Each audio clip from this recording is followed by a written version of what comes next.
Tonight, the Anti-Defamation League says a neo-Nazi turf war may be imminent in Columbus. This after a march in the short north made national headlines. Yeah, tonight, we're getting our first look at the body camera video as police responded to that march.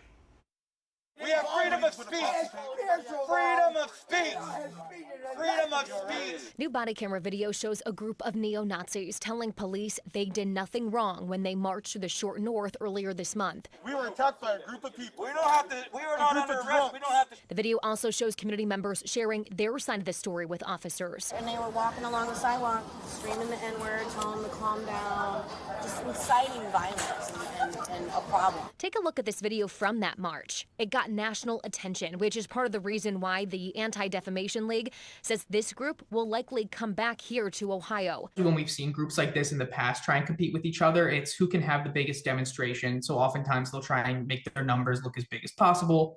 You know, who can distribute the most amount of propaganda. Ben Popp is an investigative researcher for the Anti-Defamation League. He says the less interaction groups like this receive from community members and counter-protesters, the better. A lot of times they're looking for engagement because then they take these clips, they spread them all over, and they use them as a form of entertainment. After the group left the short north, their interaction with officers appeared to be peaceful. Whatever my views are, or whatever your views are, doesn't matter. We're just trying to keep the peace.